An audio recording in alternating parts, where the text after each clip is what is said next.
What's good, YouTube? It's your boy NGF Kold and I'm back with another video, man. Today I'm going to be showing y'all the best ways to get up and using shot creator moves, and the best SIGs to use as well. But before we get started, I want to say a big thank you for helping me reach 4,000 subscribers, bruh. Literally last video I was thanking y'all for 3K, and now we're already at 4. Words can't even express how grateful I am right now. So yeah, man, sub up if you haven't already, and follow me on all my other social media platforms linked in the description. Now let's get right into the vid. For most of these clips that you're about to see, I'm using this sharpshooting shot creator build. And here are the attributes, with the main ones being 98 mid-range and a 94 3-ball. With those I get some crazy Hall of Fame badges.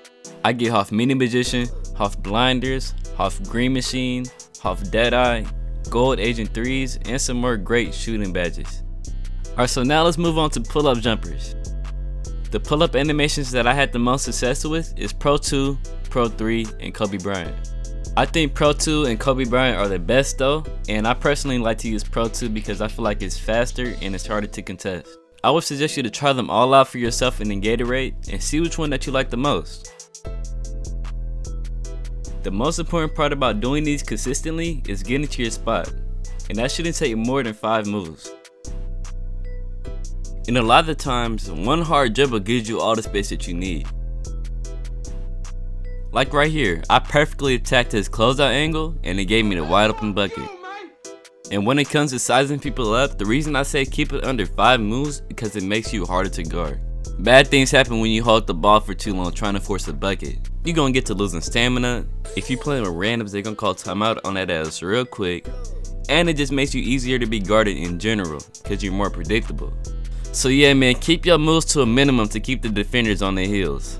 Another really important thing is being familiar with each animation that you're gonna get. There's even different pull-up animations depending on which hand the ball is in.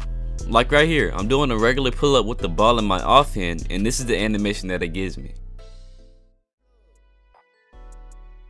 And this is the type of animation that you get when you do a regular pull-up with your dominant hand.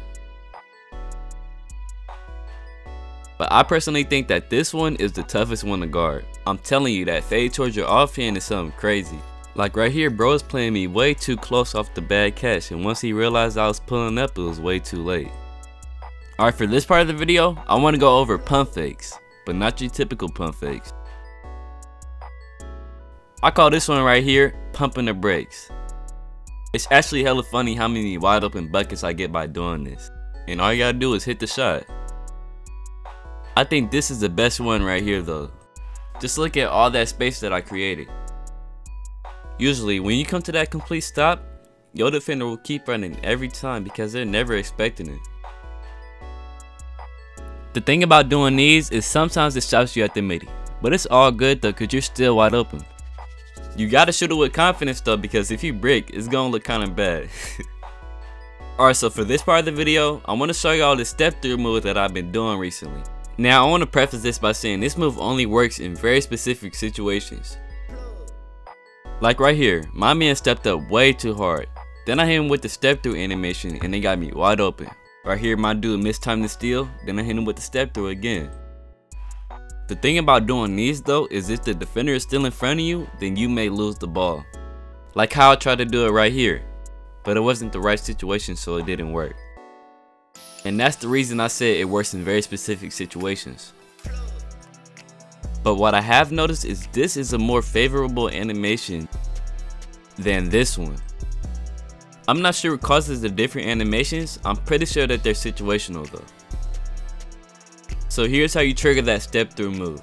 Press the shooting button and push your left stick forward at the same time. I always used to do this move on accident, but it actually works pretty good this year.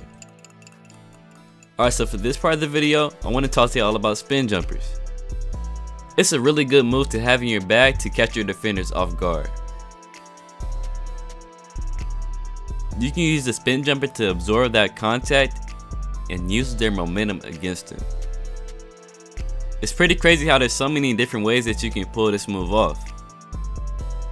I use the pro spin jumper animation and I trigger it by double tapping the shooting button. For this part of the video, I want to talk to y'all about scoring out of the triple threat. I use the triple threat to slow the pace down and see how my defender is guarding me. And once I see how they guarded me, I'll make a decision based off of that.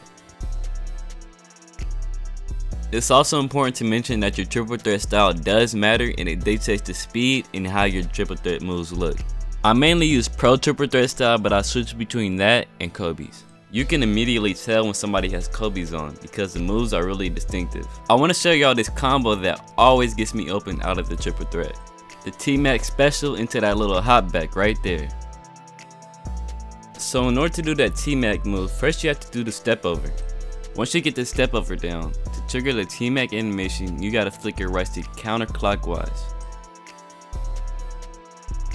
And sometimes before I do it, I like to hold LT to throw my defender off. Then I step over, do the T-Mac move, and hop back. And that hop back move that I do is in John Wall's step back package. For this one, I hit them with the triple threat spin instead, and it still got me really open. Another thing that you can add to that triple threat spin is a turnaround jumper. Just look at all that space that move created.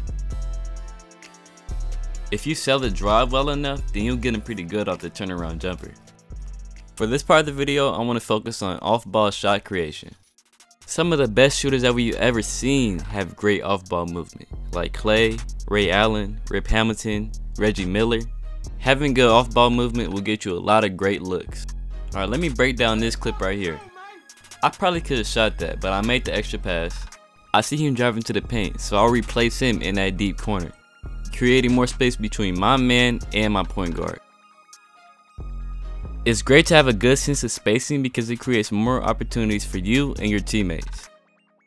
And lastly, I want to talk to y'all about step backs. My favorite hop jumper animations that I've used so far is Jimmy Butler and Tyler Hero. This one is Jimmy Butler's step back, and I like it because it reminds me a lot of Steph Curry's. And here's what Tyler Hero's step back looks like. But I don't really like that animation too much. This is the real reason why I use Tyler Hero's hop jumper. That animation right there. To be honest, I don't really use these hop jumper animations often. I really want to work on adding these to my bag. I'm open to suggestions too. Let me know in the comments if there's any other animations I should try out. And that's about all that I got for y'all today, man. If you made it all the way to the end of this video, put the letters NGF in the comments to show me that you're a real one. And as always, like the video if you liked the video, and I'll catch y'all boys in the next one. Peace.